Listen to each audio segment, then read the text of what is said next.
চলে গিয়েছিলাম Jamuna feature park. আজকে ছিল আমাদের ঈদ শপিংয়ের চতুর্থ ডে। আজকে আমরা নিজেদের জন্য কিছু শপিং করব। তো ইফতারি পরে আমরা চলে গিয়েছিলাম। আজকে হাজবেন্ডকে শপিং করিয়ে দেব, যেহেতু সে এখনও সময় পাচ্ছে না আমাদের সাথে শপিং করা, যার কারণে সবাই মিলে আজকে তাকে ধরেছি যে আজকে তার শপিং করতে হবে। যাই হোক, আমরা ঘুরে ঘুরে দেখছিলাম এত সুন্দর করে যমুনা ফিচার পার্কের ভিতরে সাজানো হচ্ছে। আমার হাজবেন্ড যেখানে যায় সেখানে মজা করা শুরু করে। দেখবেন একটু পরপরই তার ডান্স শুরু হয়ে গিয়েছে। যাই হোক, এখন আবারও আমরা সেগুলো দেখে খুব মজা করছিলাম।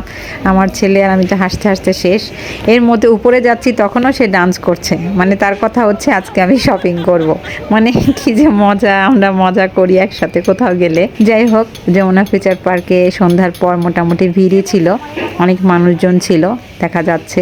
আর আমরাও মোটামুটি ইফতারি পরে গিয়েছি ইচ্ছা করে, যাতে এই সময়টাতে আমরা মানে আস্তে ধীরে যেন রাস্তাটাও ফাঁকা থাকে এবং যাওয়া আসাতেও যেন সমস্যা না হয়, আর ওদিকে শপিংটাও খুব মজা করে করতে পারি। রাতে শপিং করতে তো দারুণ লাগে। যাই হোক, এক এক করে ছেলেদের যেসব দোকানগুলো ছিল, এই যে এই দোকানটাতে এর আগেও এসেছি কয়েকবার, তো এগুলো ঘুরে ঘুরে দেখছিলাম। প্রথমত তার জন্য আমরা একটা পাঞ্জাবি নিব, তো পাঞ্জাবির জন্য অনেকক্ষণ ধরে ঘুরতেছি, পাঞ্জাবি দেখছে। প্রত্যেক দোকানে একটু একটু করে ঘোরাঘুরি করা হচ্ছিল। আর বিশেষ করে আমার জন্য 3 পিস কিনবো, সেটার জন্য দোকান খুঁজছিলাম। তো যাই হোক, আস্তে আস্তে আমার তো শাড়ি টাড়ি কেনা শেষ হয়ে গিয়েছে, তো এখন 3 পিস কিনবো, সেটার জন্য ঘুরে ঘুরে দেখছিলাম। আমার হাজবেন্ডও দেখছিল, সে আমাকে আগে কিনে না দিয়ে সে নিজে কিনবে না। আমিও সেরকম, আমিও প্রত্যেক দোকানে যে তার জন্য জোরাজুরি করছি, সে আগে কিনবে তারপর আমি কিনবো।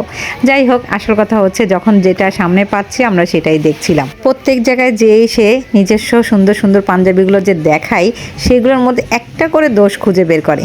আমরাও সেরকম, আমি আর আমার ছেলে তো তাকে ছাড়ি না। যাই হোক, পছন্দ করে করে দিচ্ছিলাম, আবার না করলেও রাগ করে। এরকম করতে করতে আমরা খুব মজা করছি। ওই যে আবার শুরু হয়ে গিয়েছে আমার হাজব্যান্ডের ডান্স, সে মেয়ের সাথে দুষ্টুমি করছিল আর আমরাও সেইখানে মজা পাচ্ছিলাম।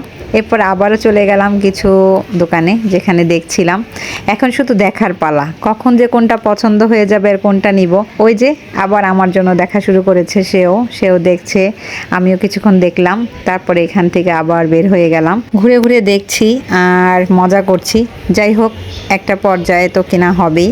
দেখতে দেখতে ভগে চলে গেলাম। এখানে অনেক ভিড় ছিল, আমি আর বেশিক্ষণ ভিতরে থাকিনি। আমার কাছে ভগে কাপড় চোপড় পছন্দ হয় না কখনোই, আমি নেইও না, কিন্তু প্রত্যেকবার যাওয়া হয়। তারপর আবার নবরূপায় চলে আসলাম। এখানে এসে পাঞ্জাবি দেখছিলাম। এখানে কিন্তু পাঞ্জাবি তার পছন্দ হয়েছে, ট্রায়ালও দেওয়া হয়েছে, কিন্তু সে চলে গেছে শাড়ির কাউন্টারে। আবারও 3 পিস চেঞ্জ করে সে শাড়ির কাউন্টারে চলে গিয়ে আমার জন্য শাড়ি কিনতে ব্যস্ত হয়ে গেল।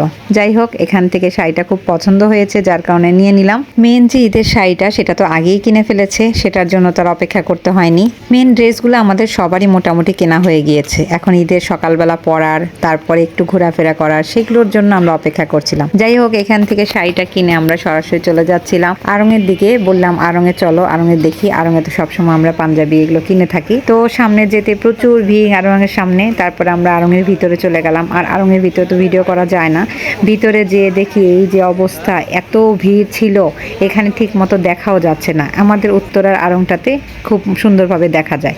যাই হোক, এরপর আর অপেক্ষা করলাম না, সেলরে চলে গেলাম। সেলরে একই অবস্থা, প্রচুর ভিড়। তার মধ্যে থেকে কষ্ট করে একটু করে পাঞ্জাবি হাতে নিয়ে বারবার ট্রায়াল রুমে চলে যাচ্ছিলাম। এত মানুষ ছিল, আমি ট্রায়াল রুমে দেখতে দিয়ে আমি চলে এসেছি বাইরে, কারণ গরমে এখানে দাঁড়ানো যাচ্ছিল না। বারবার বাইরে এসে অপেক্ষা করছিলাম বাচ্চাদের নিয়ে, ওদেরও তো একটু সমস্যা হচ্ছিল গরমের মধ্যে, যার কারণে মেয়েদের নিয়ে আমি এখানে সময় কাটাচ্ছিলাম।